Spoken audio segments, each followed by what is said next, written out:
Let us examine this more closely.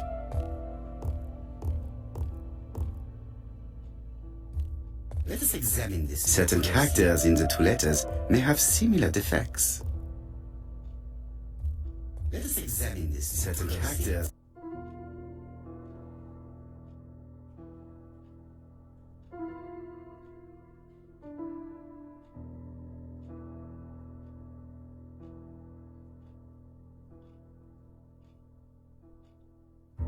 Let us examine the characters in this word.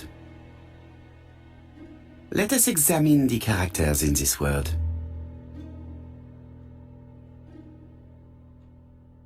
Right. Let us compare this with the other letter.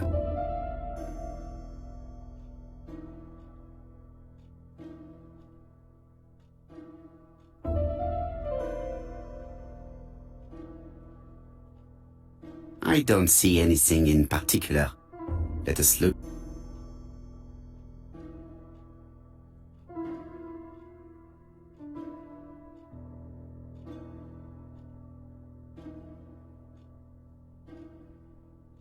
Yes, the A.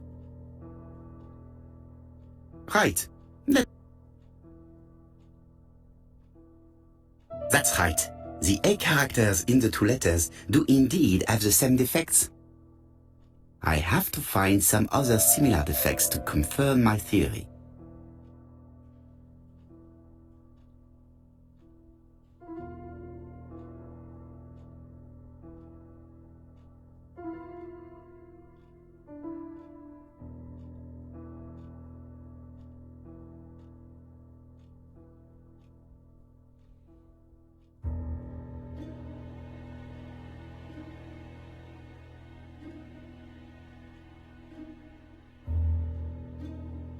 Yes, this I is weird. Right, let us compare. Yes, the I characters in the two letters do indeed have the same defects. I have to find some other similar defects to confirm my theory.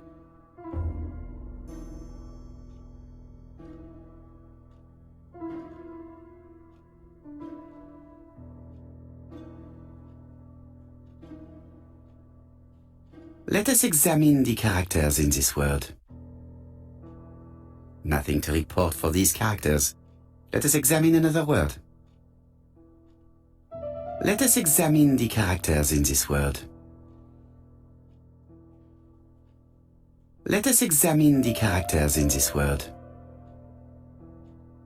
Right. Let us...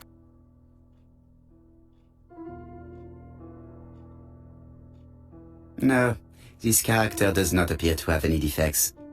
Let us examine another word. Let us examine the characters in this word. Right. Let us come...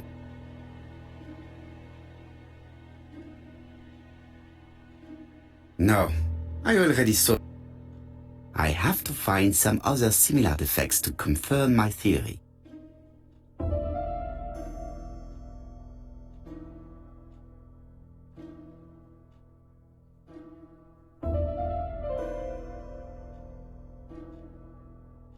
Let us examine the characters in this word. Let us examine the characters in this... Right. Let us come...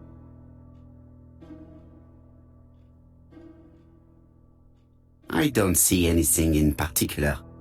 Let us look at another word.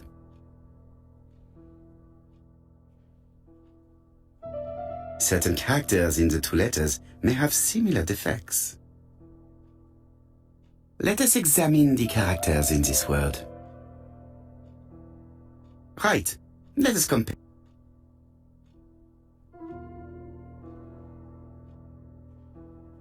I don't see any...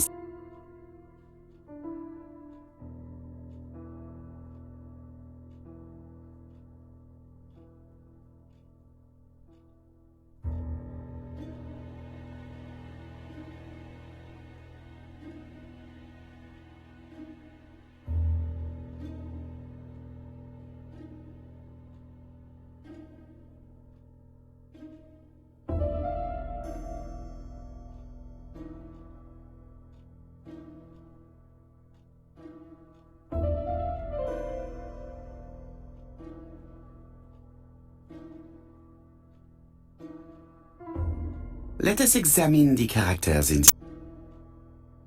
I don't see anything in... Let us examine the character. Let us examine the... The W is not printed properly. Right. Let us come...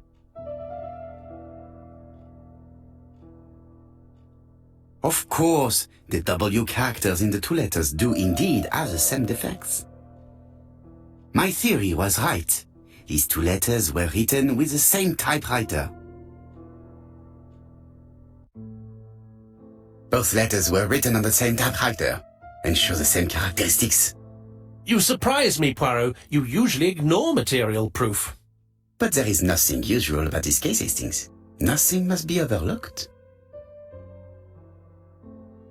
Let us now try and get our brain cells to work.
So, Poirot, have you found something? Oui, I believe so. But I am afraid it is not enough to stop the murderer. Let us go and see Chief Inspector Chapa will explain there.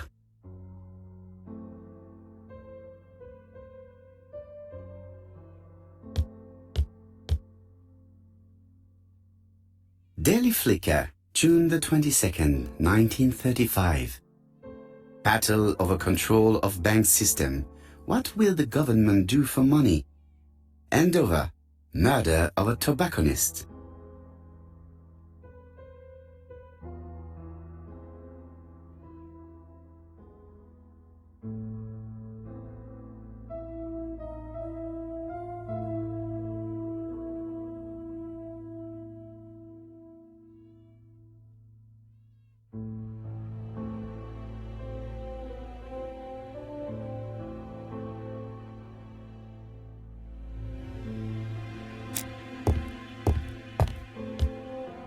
It may be time to go to Scotland.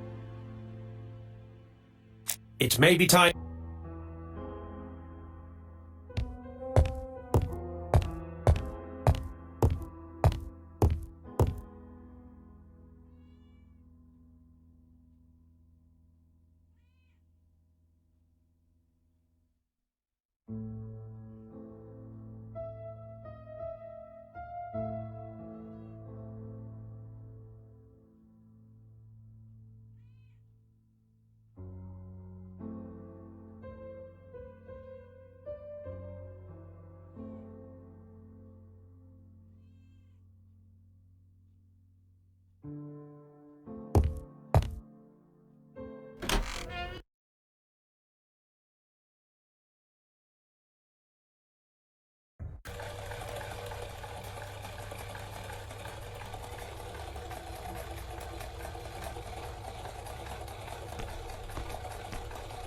It may be time to go to Scotland Yard.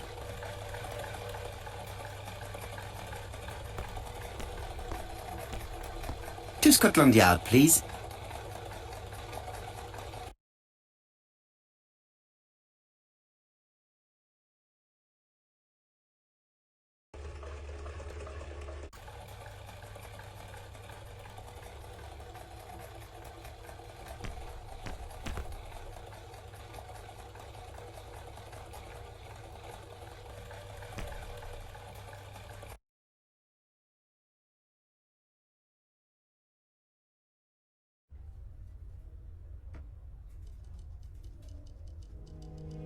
Like all hunters, Hastings has always been fascinated by weapons.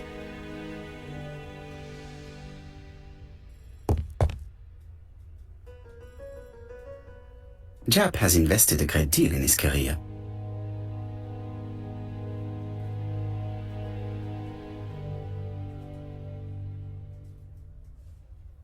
Jap is an investigator greatly respected by his peers.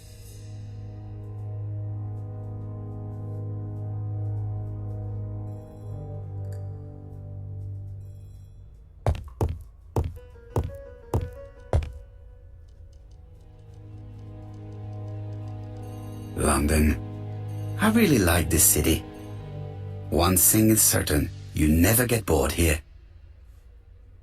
Alice Asher was murdered in Andover, the ABC killer's first murder.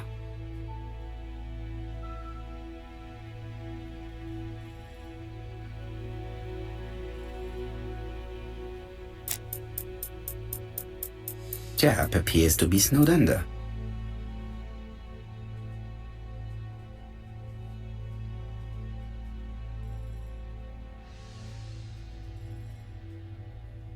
Jap appears to already be overloaded with work. My news is not going to improve matters. Bonjour, Chief Inspector. I am afraid we have some bad news. I have just received another letter signed ABC. The next crime will be on the 25th in Bexhill-on-Sea. Are you completely sure it's from the same person? I have compared the two letters. There is no doubt about it. I suppose you think he's going to carry out his threats. I fear so. Good God, Poirot. Bexhill is very busy at this time of year, and we have no idea who the next victim will be.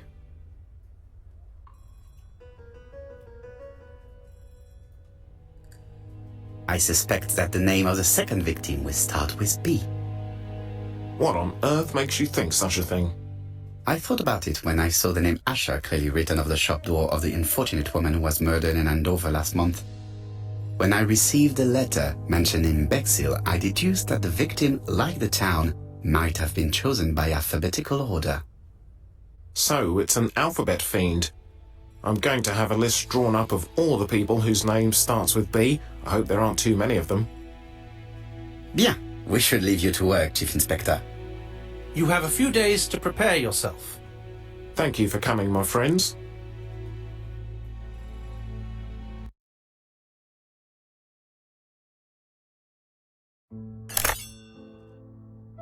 Poirot? Chief Inspector Jap, your call does not bode well.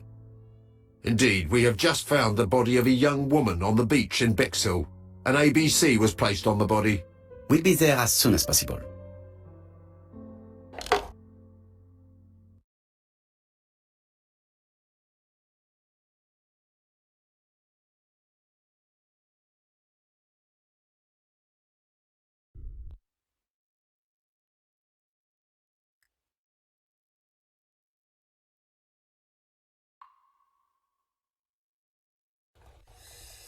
Bexhill is a delightful town. It would be nice to come back and visit. I do not entirely agree. Walking at the beach damages my shoes, and it hurts my knee. So the years have not spared you, my friend. It's the same for all of us. That is exactly what I said to myself when I saw you back from your travels. Poirot! Do not be offended, Hastings. I can see Jap waiting for us. And from his face, I would say that things are not looking good.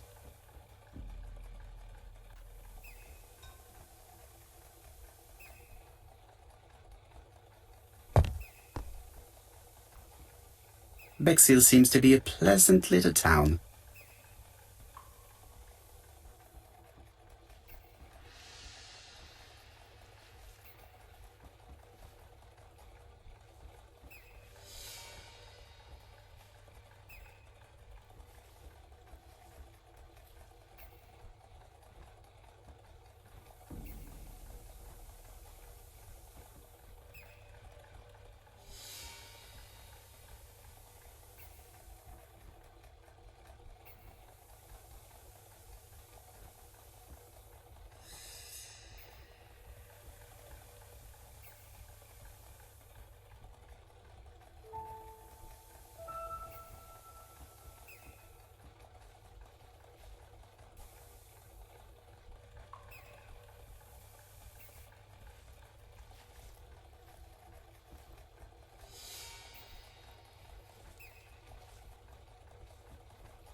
Bexhill is a pretty little seaside resort with elegant architecture, although personally I prefer more modern buildings.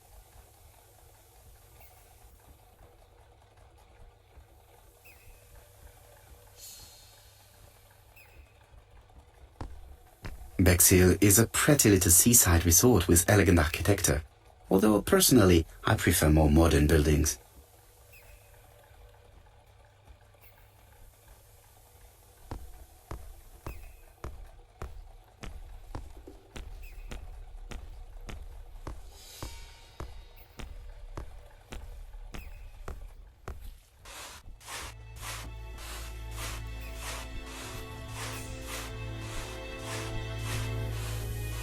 This hut is locked.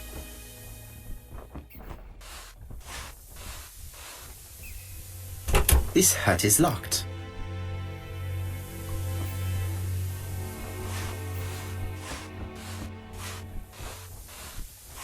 We should have the courtesy to go and see Chief Inspector Japp before examining the crime scene.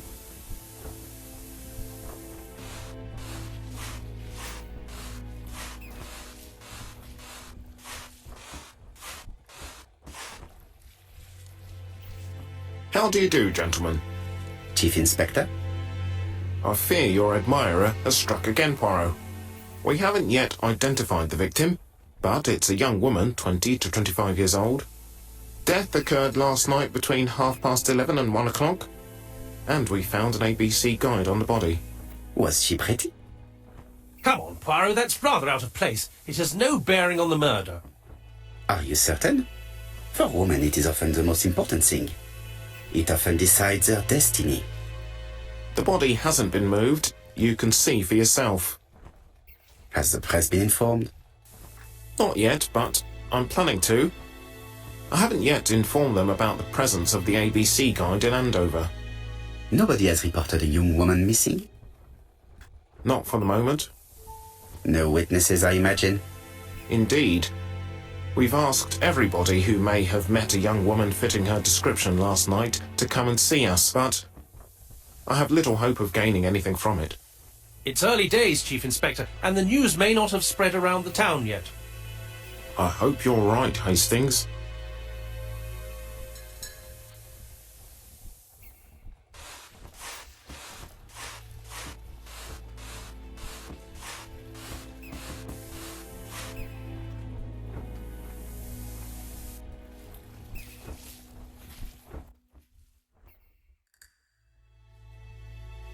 The guide is open at the page for the Bexhill train times. A braided silk belt. It may have belonged to the victim. These marks have been left by a rope or a braided cloth. This key is too small to be one for a house. Without a doubt, it is for a padlock. The young woman wasn't wearing shoes or a coat and was not carrying a bag. That's strange. Either the murderer stole her belongings or she put them somewhere safe. Maybe so that she could bath. The young woman was... Either the murderer... Apart from the marks on her neck, there are no signs of the struggle. She didn't manage to hit her assailant. She was a great beauty. Strange that Japp didn't notice it. Let us now try and get our brain cells to work.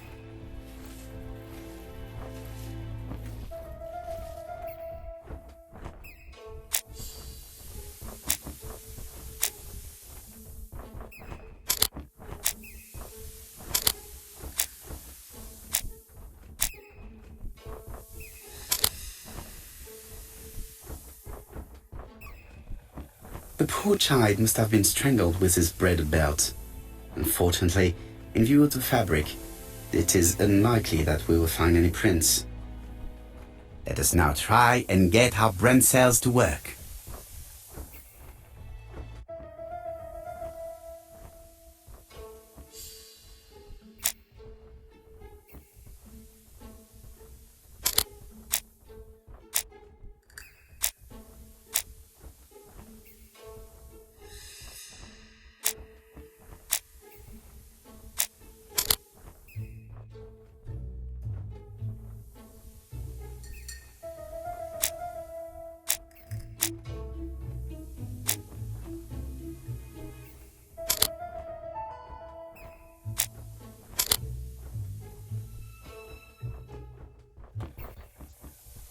The medical officer should confirm that the victim was strangled with her own belt.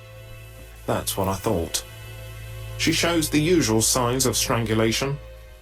With a little luck, we'll find prints this time. You are too optimistic, Hastings. Our killer is far too meticulous for that.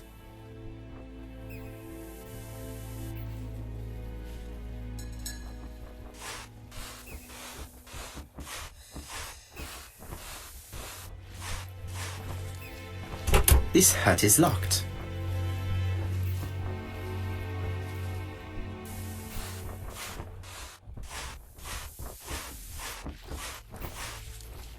This hut.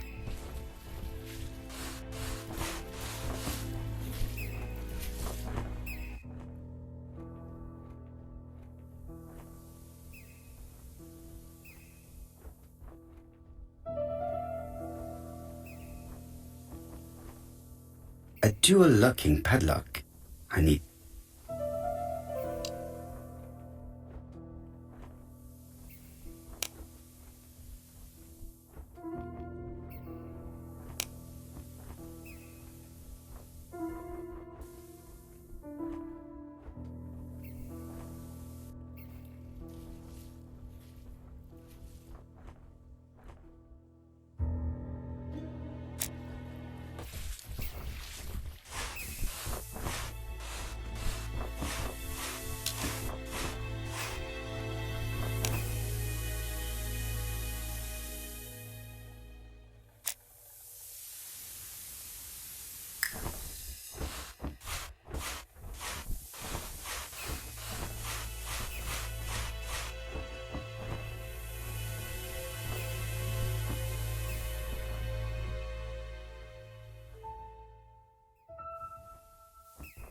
The guide is open as the.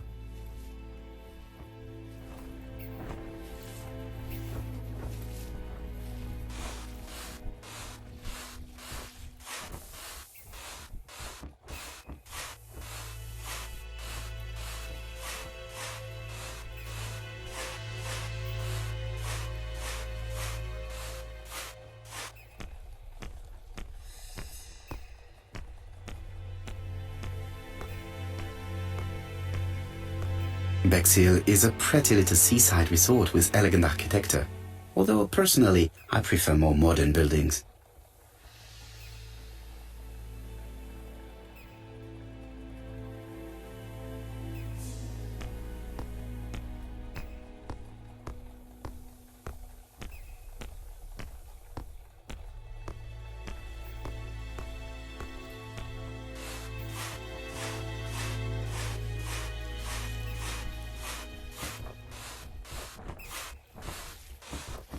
This hut is locked.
a dual locking padlock.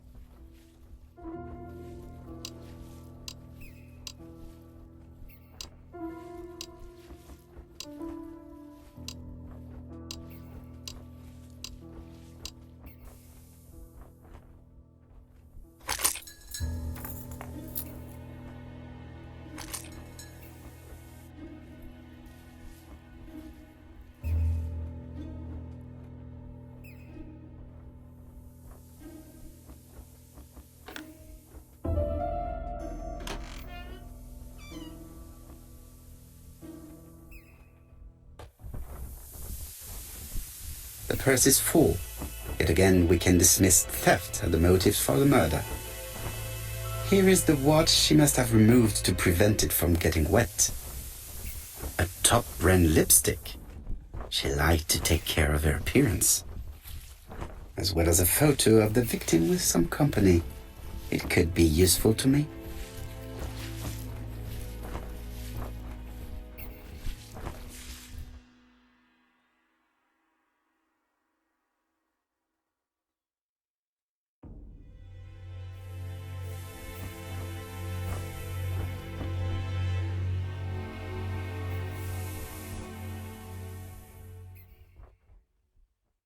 Betty's first day at work. Mom is very proud of you. Elizabeth Barnard, 7 August 1931. So, the young lady did have a name starting with B, and she worked as a ginger cat, an establishment that must be slightly further along the beach. It definitely was here that the victim left her belongings.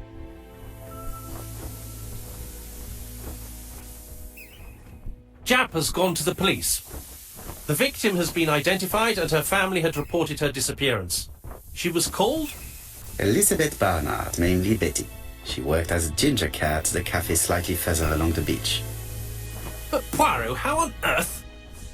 Never mind. Do you have her address? Yes, she lived with her parents on the street leading to the beach, number 22. Shall we go? You are far too impatient, Hastings. Let the poor people take in the news first. Let us go and visit the cafe where Betty worked.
Could it be the same buildings as on the victim's photo?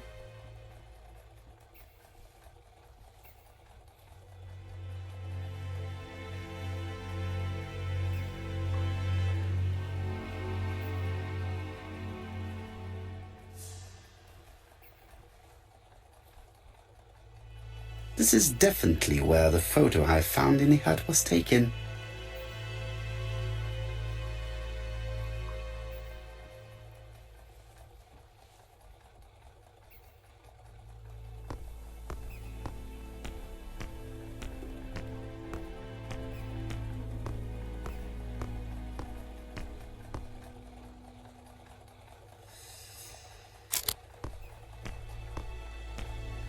I fear that this case is far from being solved. Come on, Poirot. You'll find the killer. Certes.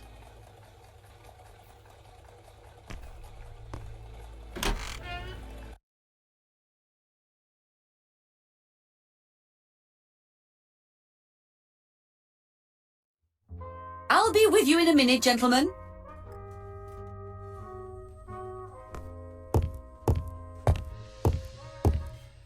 This is a well-laid table. Nothing is out of place and, above all, no creases.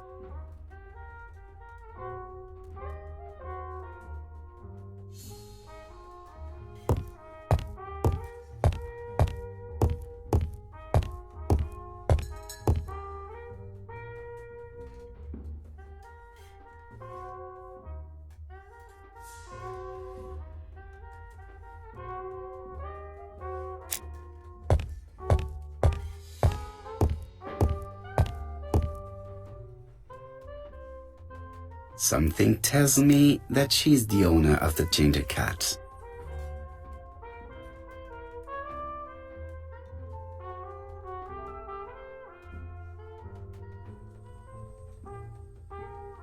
This woman must be the owner of the ginger cat. It looks like something is bothering her. How can I help you? A hot chocolate and a tea for my friend, please. I'll bring it straight away.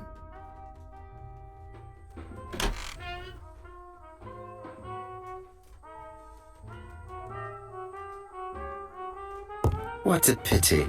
I don't have any change to make it work.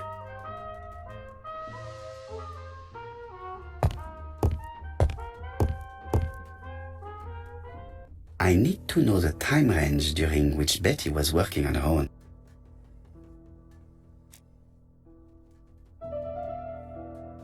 Where is Betty? Betty worked from 11 a.m. to 7:30 p.m. Would she have been alone at any time during her service?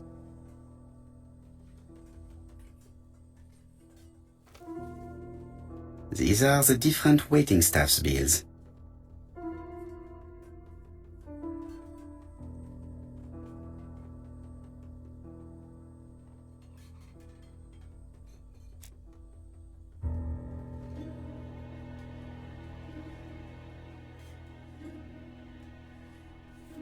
This bill may have been written by Betty.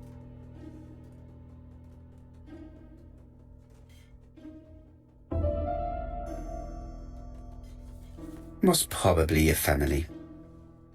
No, something's not right. Betty was alone at just one of these 2 times.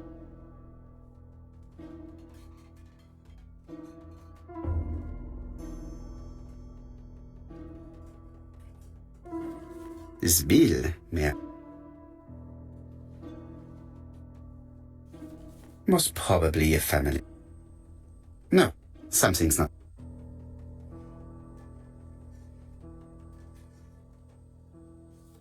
This bill...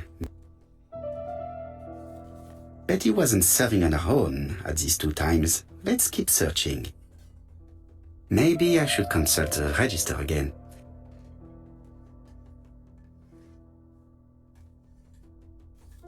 Most probably a single man, a whiskey lover. This bill may have been written by...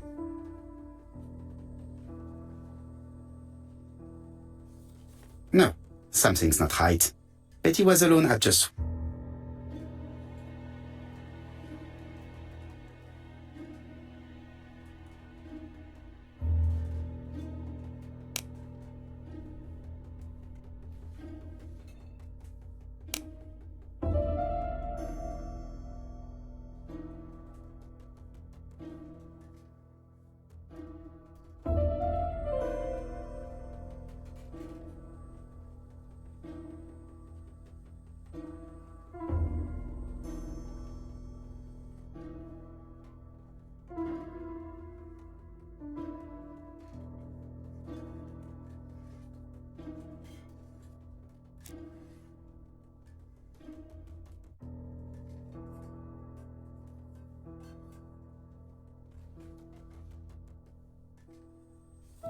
Most probably a single man.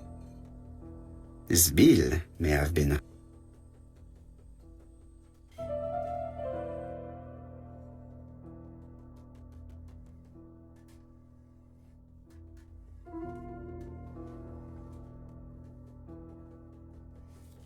No, something's not...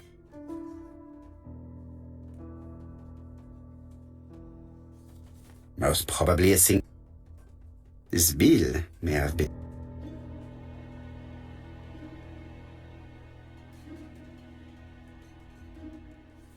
Most probably a Betty served a family and a man on his own, a whiskey drinker. Maybe the murderer. This information will help me to progress. What? Gentlemen, what are you doing? We are searching for clues, mademoiselle. My name is Hercule Poirot. I am a detective, and this is Captain Hastings. Does Betty Barnard work here? That is correct. She should have been here a while ago. Punctuality is the first rule of politeness.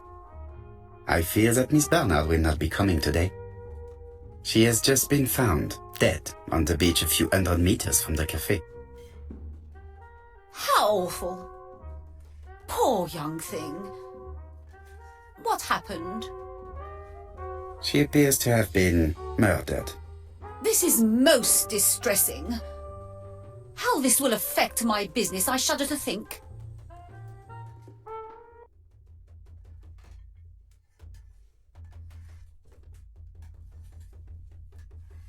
What can you tell us about Miss Barnard? Nothing, absolutely nothing. Miss Barnard was my employee. Her private life was none of my business. You did know at least that she had a young man. Indeed.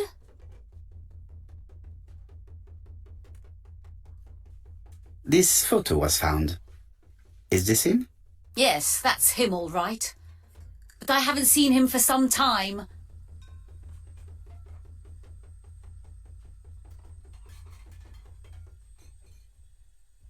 Do you think there may have been some problems between them? I'm not on those sort of terms with my staff. Now, please excuse me, I have work to do.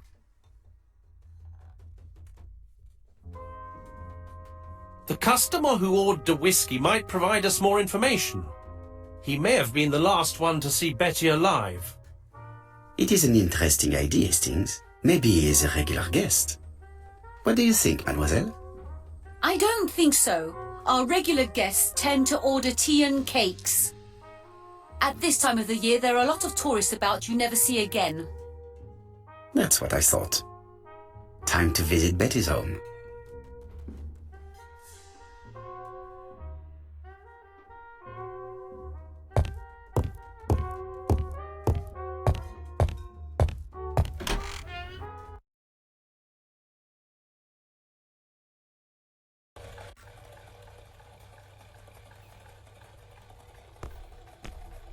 With all these tourists, these shops.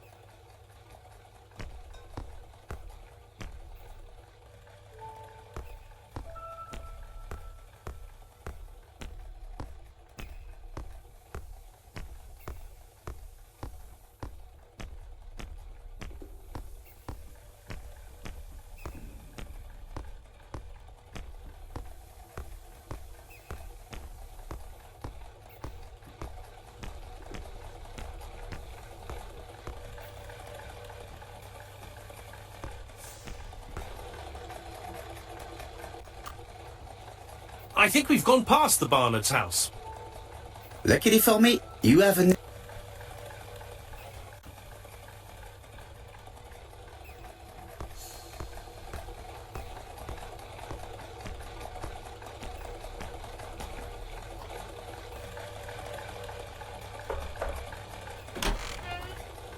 How do you do, mademoiselle? My name is Hercule Poirot. I know you. You're that detective we hear all about. I do not know if that is a compliment, but I will take it as one for now. You are Betty's sister, I believe? Yes. My name is Megan. Can we come in? Please do.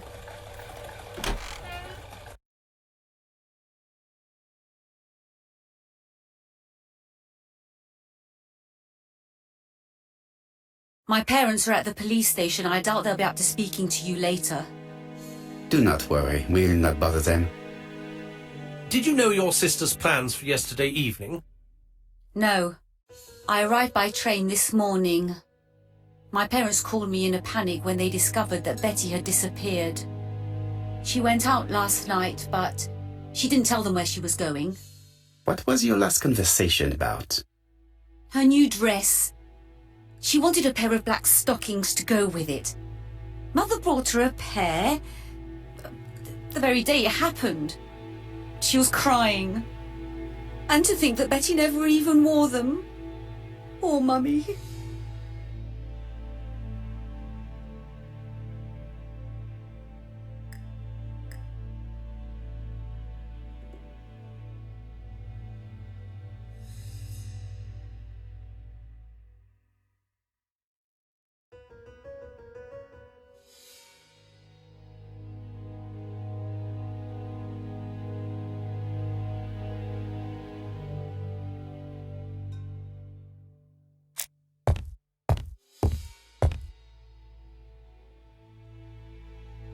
What is she feeling at the moment?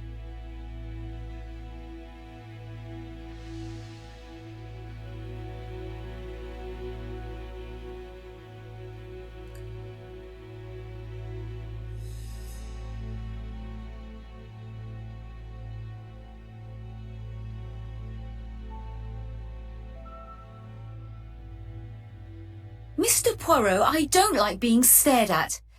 If you have something to say, would you please say it to me? Betty's older sister is not just sad, she is angry.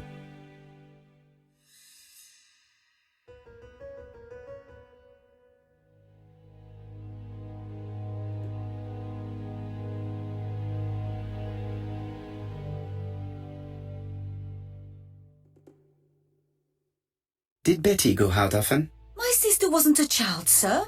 She used to go out. She enjoyed films, dancing. She was a very good girl who didn't hang around with men. That's what they always say, no? The pain is making you bitter, Mademoiselle Barnard. I'm not interested in your compassion, Mr. Poirot. Très bien, mademoiselle. Could you at least tell me a little about Betty's young man? His name is Donald Fraser, a very nice young man.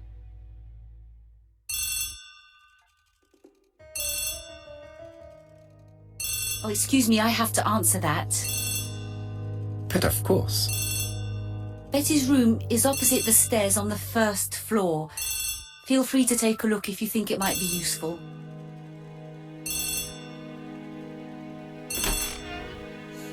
This young woman is far too clever not to have anything else for us. Do you think she's hiding something? That is what I'm trying to find out. Surely you don't think she did it? I did not say anything of the sort. But young women always ruin your judgment, Hastings. Who knows, maybe Megan was jealous of her attractive young sister. I see. She may have had her sights on the inheritance. Or maybe she was in love with Donald Fraser. We have to study all scenarios, even the most unlikely. But I doubt that Mr. and Mrs. Barnard are rich enough to justify murder. While I try and get Miss Barnard to talk, I would like you to try and find Donald Fraser. It should be easy to find the estate agents where he works. Bring him to the Ginger Cat. I would like to talk with him before the Chief Inspector finds him.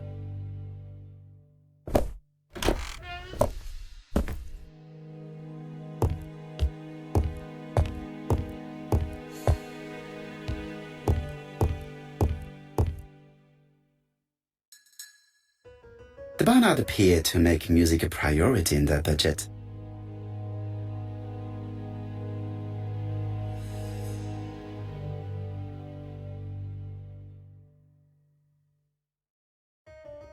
Their home is modest, but the Barnards are definitely music lovers.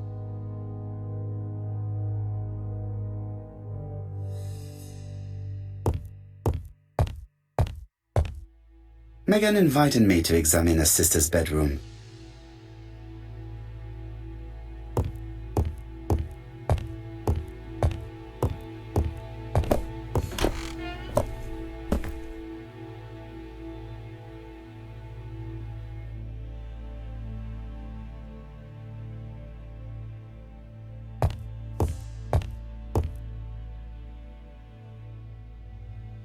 It looks like Betty was also a music lover, the same as her family.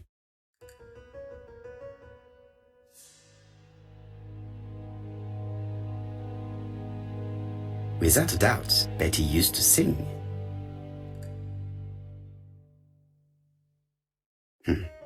A box of new stockings.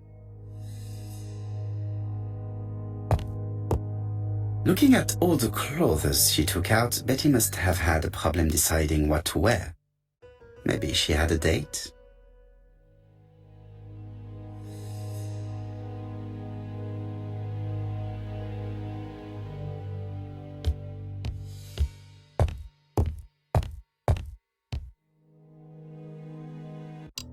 Something on this clock bothers me.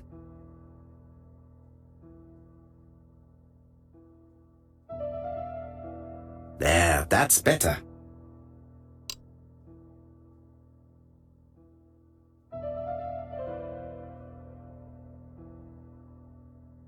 This metal disc is stuck. This metal disc is stuck.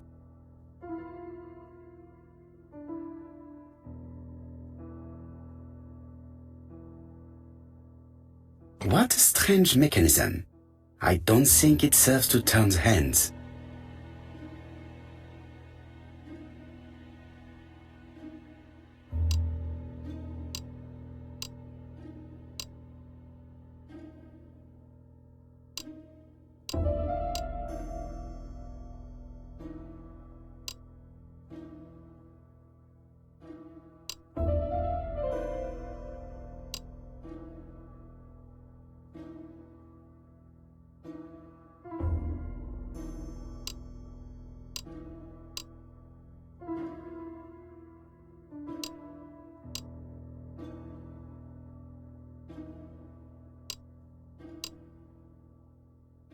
The cogs are blocked by these wooden panels.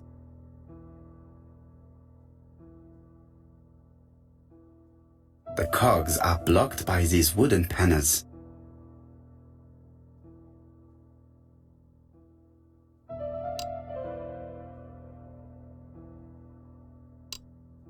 The cogs are blocked by the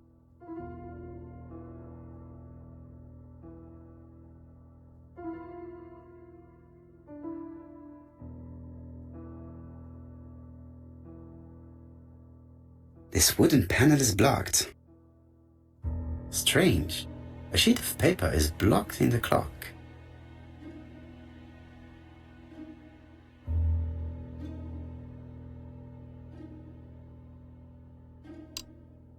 The cogs are blocked by these wooden panels.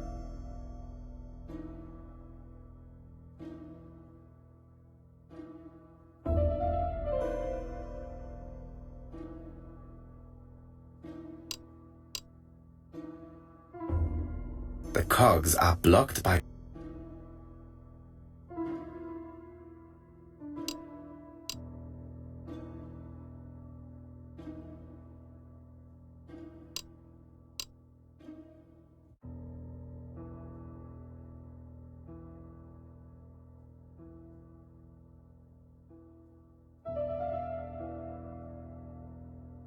The cogs are blocked by these wooden panels.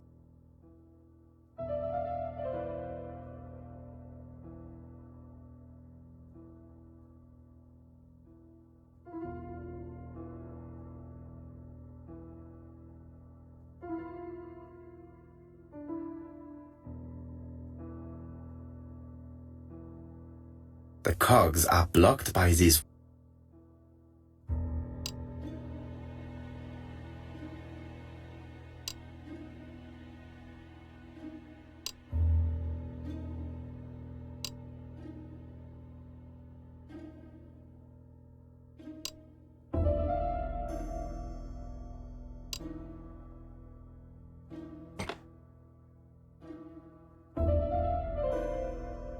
I definitely need an object to make these cogs turn.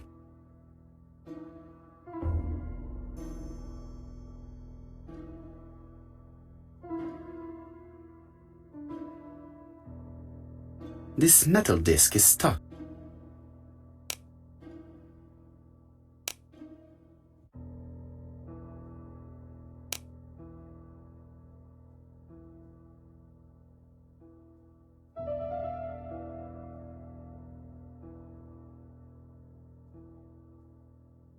This metal disc is stuck.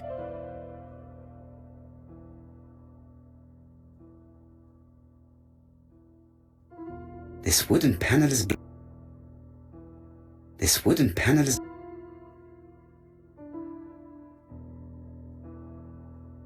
This wooden panel is... Strange. A sheet of paper...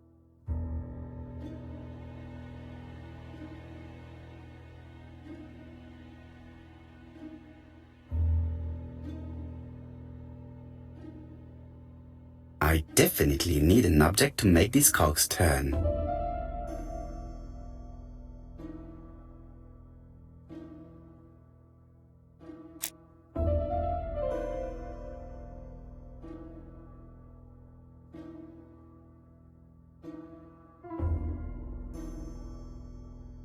This wooden panel is blocked.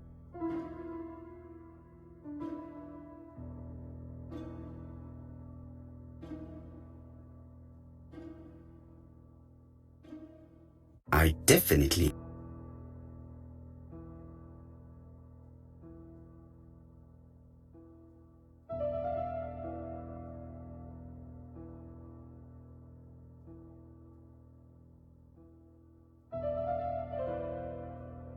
I definitely need an...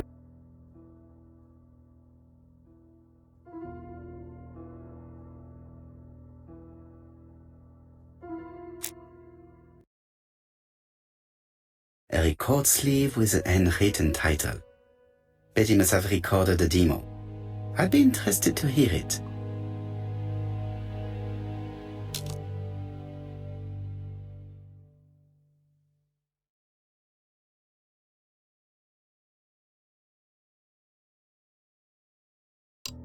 Something on this clock.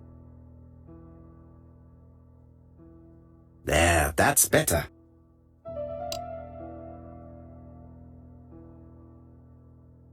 What a strange mechanism.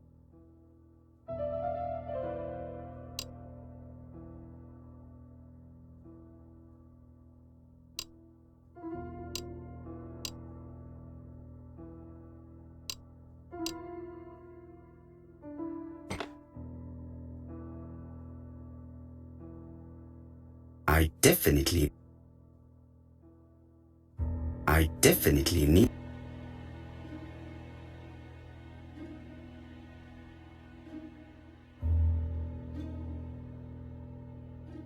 This wooden panel is blocked. I can't open it.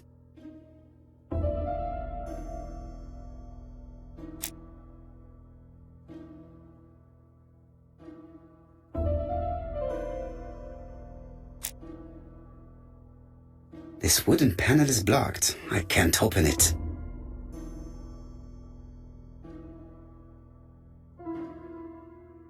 This metal disc is...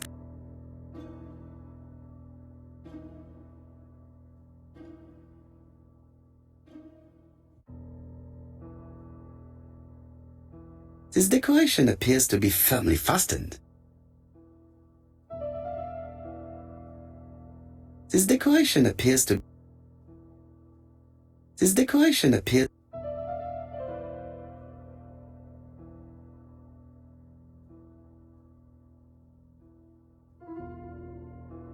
This decoration appears to be...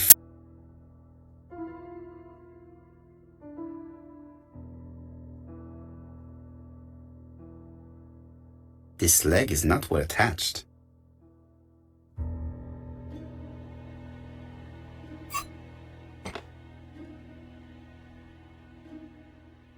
This wooden panel is blocked.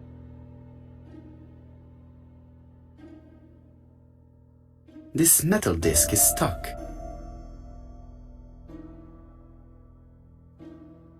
This decoration appears to be firmly fastened.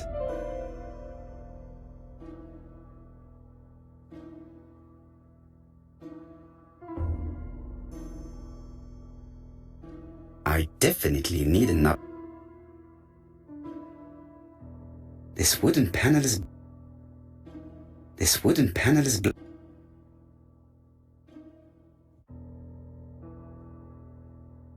This wooden panel is blocked.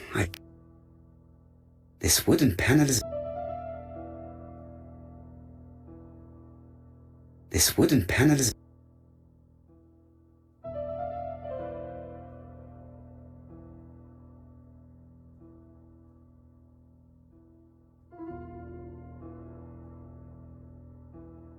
Could the screw be slightly loose?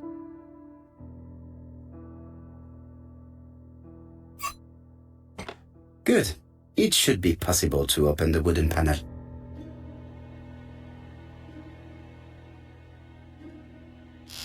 Look, a key.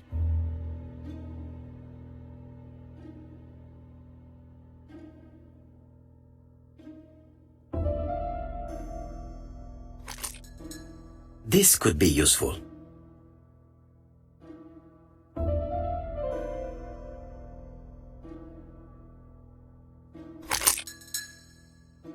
The central cock is blocked. This metal disc is stuck. I definitely need an object to make this coaxed.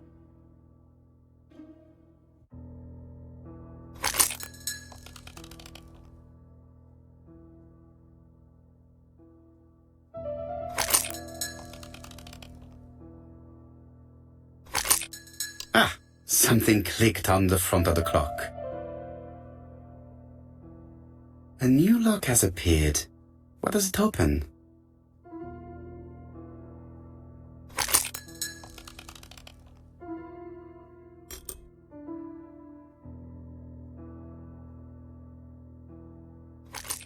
This could be useful.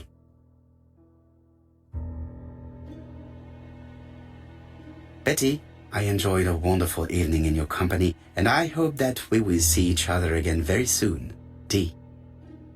My dearest Betty, I know that your art is already spoken for, but you are the most beautiful dancer I have ever had the pleasure of meeting, and I am impatient to see you again. Adrian.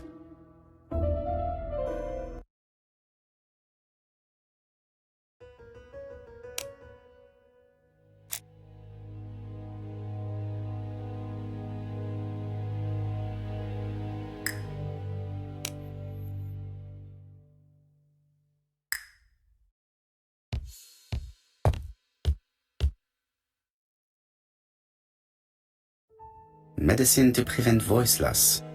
Did Betty have problems with her voice?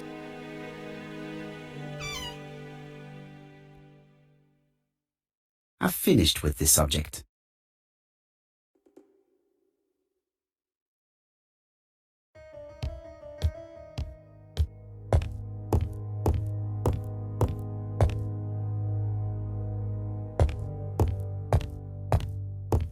I have not finished.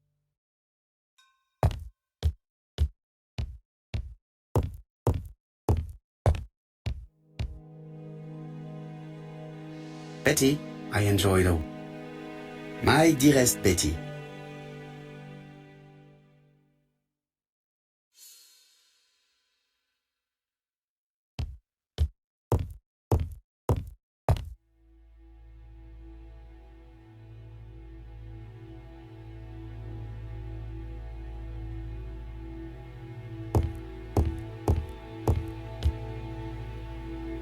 It looks like Betty has a very busy life.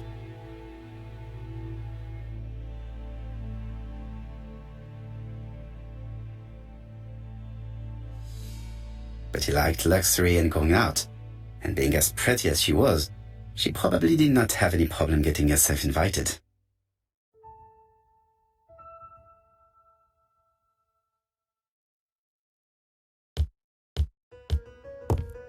Without a doubt, Betty used to sing. Without a doubt, Betty used to sing.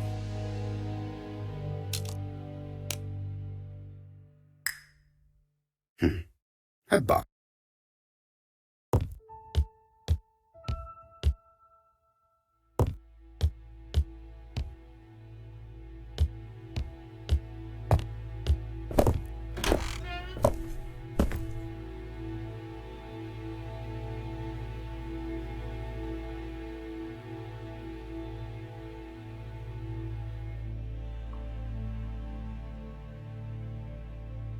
It is not the right time.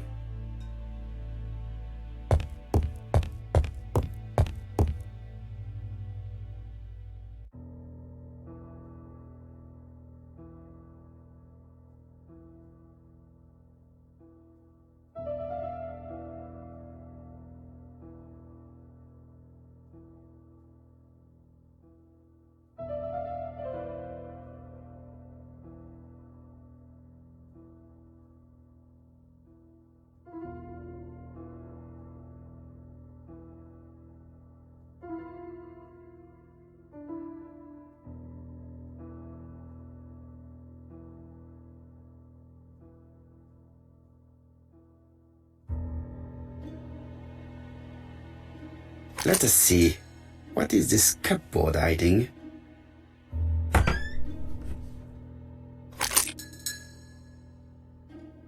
This looks like solfège.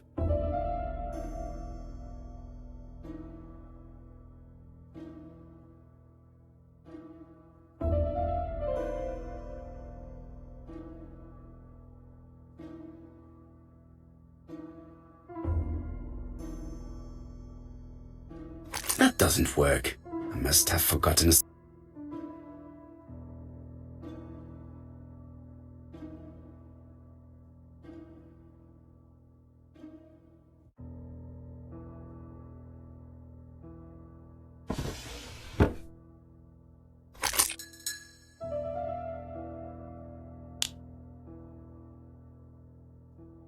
There is bound to be a clue somewhere.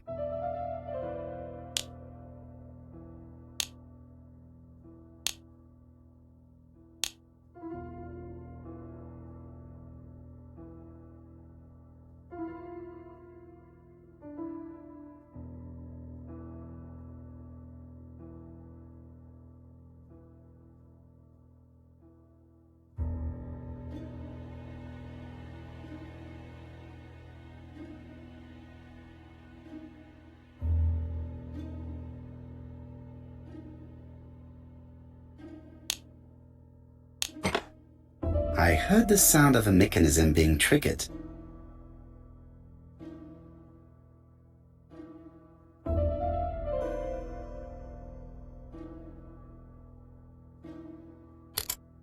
That doesn't work.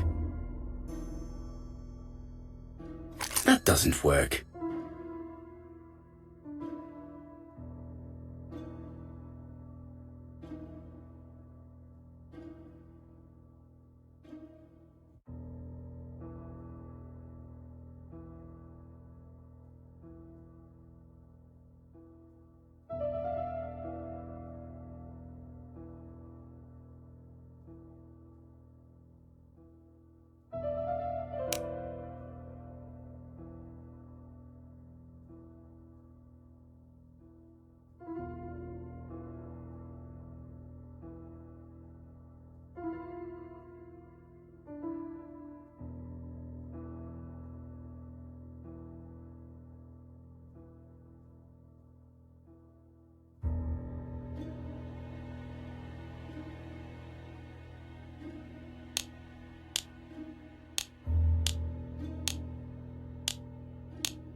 This looks like solfège.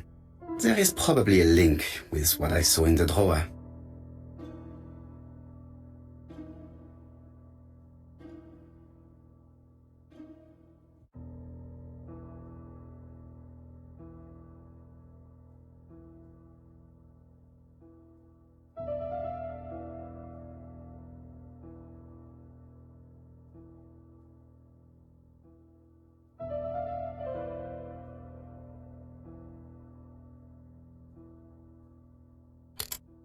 That doesn't work.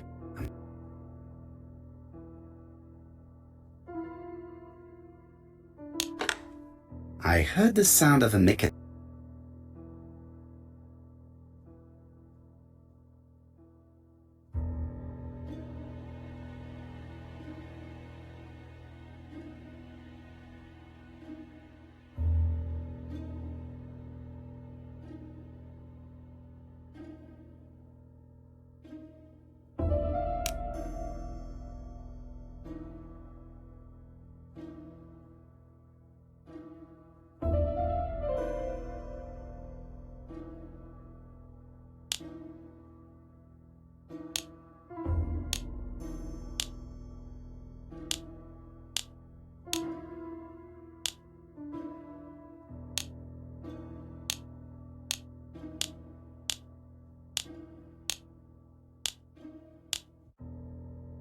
I just have to put the record on the gramophone and start it.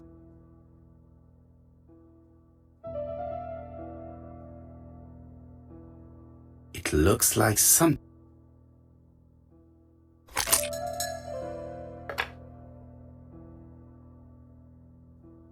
That doesn't work.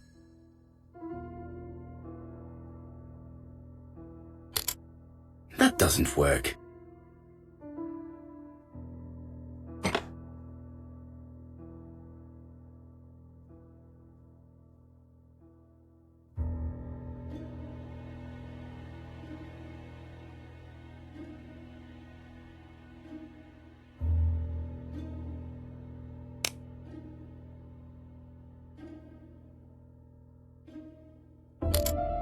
That doesn't work. I must have forgotten a step.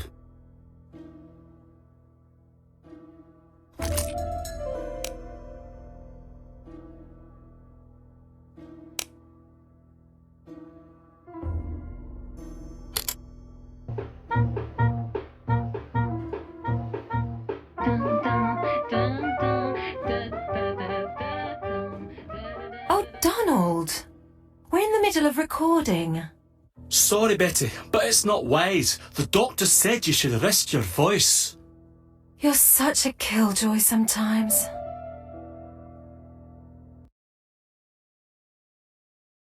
Betty was such a good singer. It's true. Did she have any problem with her throat? Yes, she had to be careful with her voice. Of course, she didn't follow the doctor's advice. If Don didn't insist, she... Well, it's too late for all that now.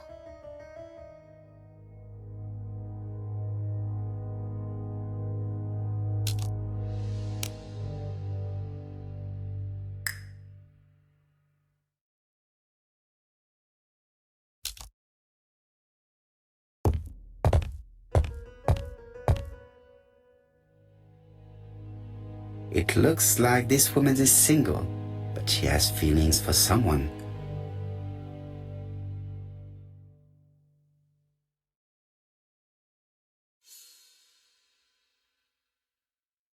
She is looking so intensely at this photo.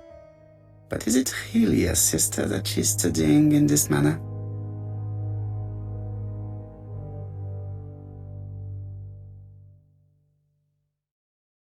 They made the perfect couple, am I correct? Yes, in a way. She was pretty and he... Well? He's a bright man, with a promising career ahead of him. He would have made Betty a good husband. He was always attentive and generous. Oh, a true gentleman. I hear a note of envy in your voice. You must have heard wrong.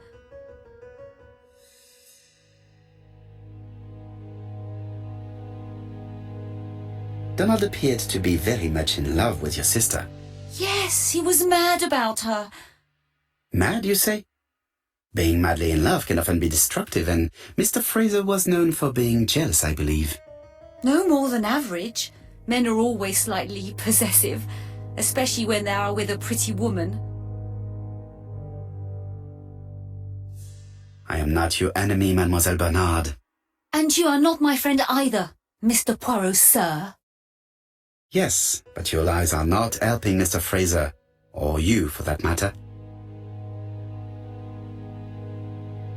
I know that Fraser was jealous, but I wonder why you feel the need to protect him. Protect him? I hope you're not suggesting... That you are Fraser's accomplice? There is nothing to suggest that, at least not yet.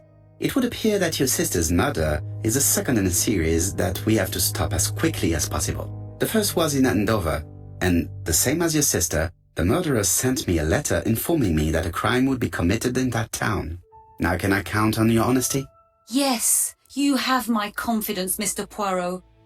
Don is a quiet and sensitive young man, slightly reserved too, and as is often the case with reserved people, when he flew into a temper, he completely lost control. He could be so violent. Betty was frightened. And when was this? The first time was about a year ago. But they rowed more recently. Donald found out that Betty had lied to him. She said she was going out with a girlfriend, but she went out for dinner with a married man. It was an awful scene. She told him that until they were married, she was free to go with whoever she pleased. Donald turned quite pale and started shaking and kept saying one day. Well? He'd commit murder. Do you think that is what happened? No, Mr. Poirot, I don't believe that. You yourself said he may be a recidivist madman. Don loved Betty with all his heart. I can't imagine for one instant that he would hurt her. Very good, Mademoiselle Barnard. Thank you for your help.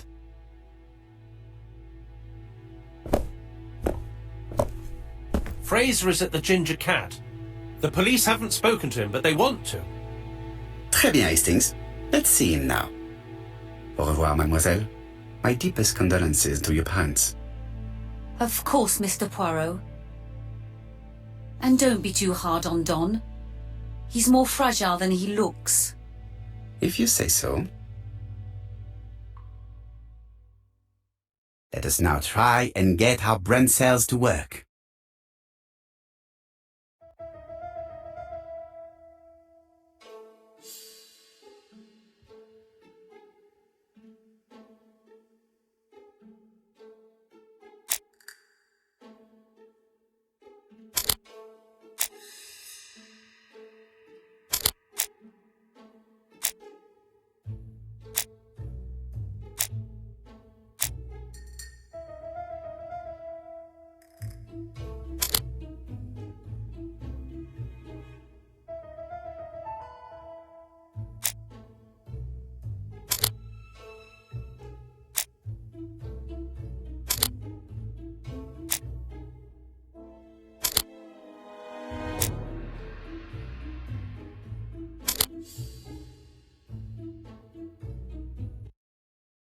Let us now try and get our brain cells to work.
He's a big chap. Fragile isn't exactly the word that springs to mind. I talked to his landlady before seeing him. She went to bed at 11. Fraser wasn't home yet.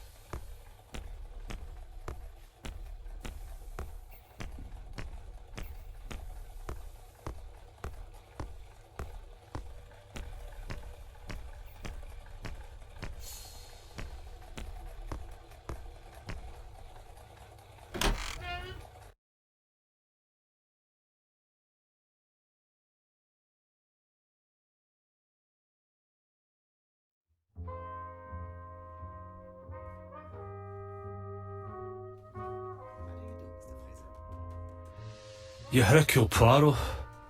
Mr. Hastings said you wanted to speak to me.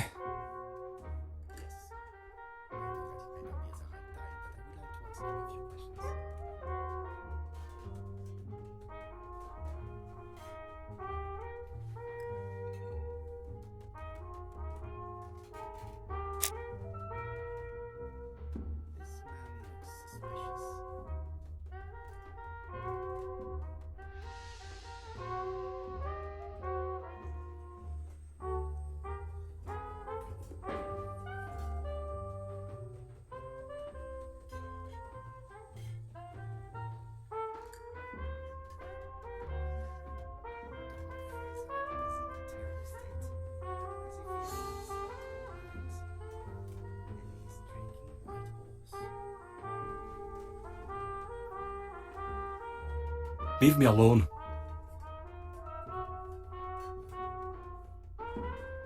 Tell me that it's a mistake. That Betty isn't dead.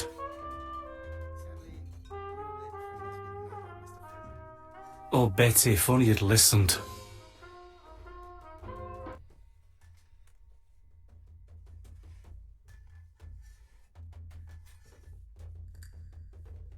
If she had listened to you, she would still be alive.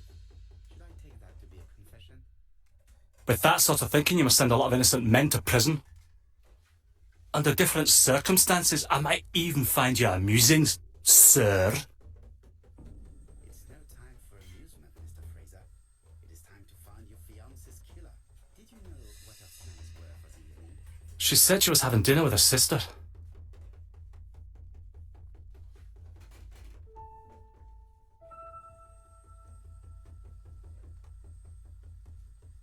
Yet, Megan only returned better this morning, Mr. Fraser. I didn't know. Right. May I ask you what you were doing yesterday evening? I spent the evening working. Your colleagues can confirm this.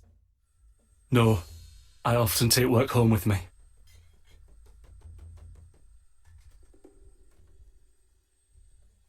Therefore, you have no alibi, Mr. Fraser. That's right. But that doesn't make me a murderer, Mr. Poirot. I would like you to leave now, please.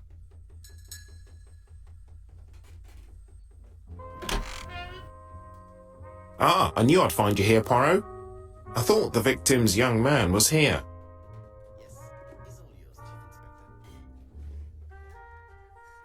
Let us now try and get our brain cells to work.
Fraser doesn't have an alibi and he's extremely jealous. You are very skilled at summing up. And yet you haven't asked Japp to arrest him. It is too soon. But I agree, without the letters announcing the crimes, Fraser would already be behind bars. Bon, I think we have enough elements. Let's reconstruct the events at the scene of the crime. I can't imagine how the murderer wasn't seen, though. Surely she must have struggled. Let us try and imagine the scene.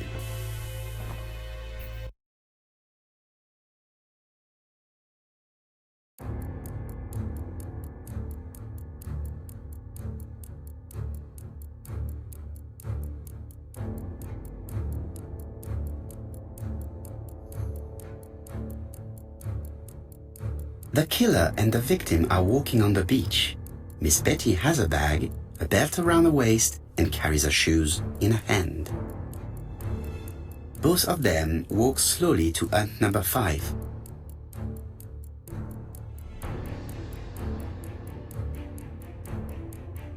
Both of them walk slowly to hut number 6.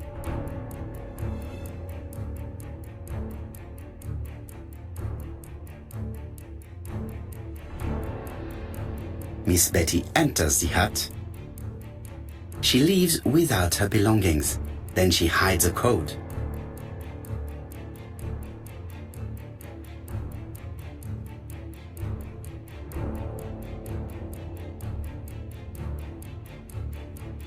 They keep walking. Then she removes her belt. The murderer moves behind her and then attacks her by surprise. The body falls, lifeless, on the sand. Everything appears to match the crime scene, mon cher Hastings. That is exactly what happened.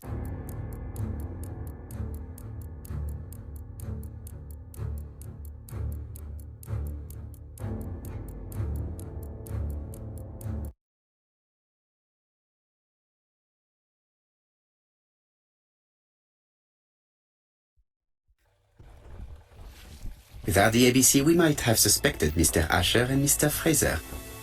But by timing his crimes, the murderer is making sure he's accused. In a way, it is very generous of him. Generous? The murderer seduced Betty in order to lure her to the beach and kill her. Indeed, the young woman was certainly careless, but not stupid enough to follow a stranger. What are you planning to do, Poirot? Return to London, mon cher Hastings.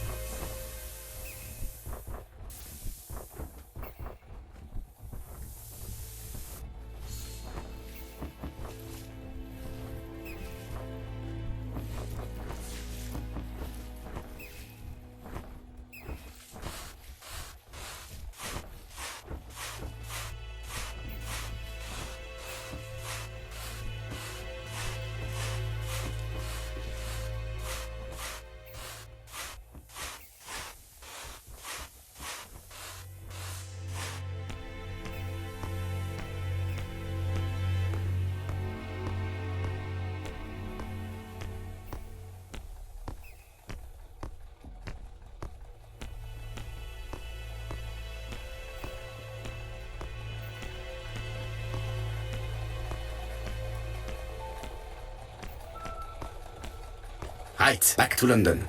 There is nothing more for us to do here.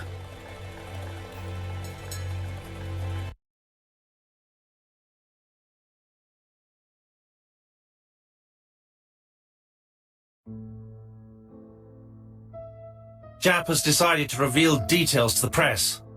The alphabet murder is now famous. It is not a bad idea. The more people who know, the greater our chances of finding out something of interest. Poirot, I have a bad feeling.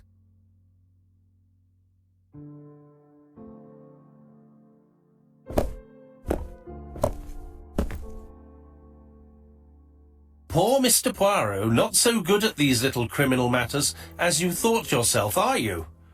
Rather past your prime, perhaps. Let us see if you can do any better this time. This time, it's an easy one. Churston on the 30th. Do try and do something about it. It's a bit dull having it all my own way, you know. Good hunting. Ever yours, ABC.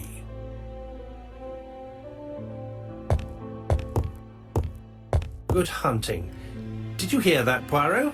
The murderer seems to be taking it all as a game, a challenge. He will strike on 30th in Churston. We must warn Scotland Yard.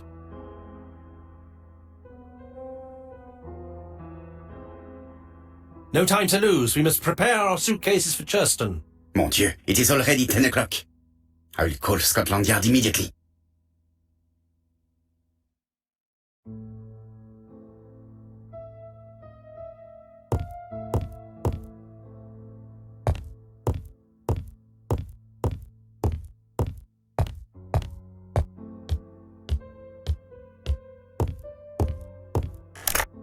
Hello, Japp.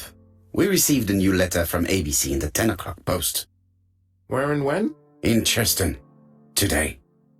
Today? I'll inform the population immediately. I'll check the train times. Call me back.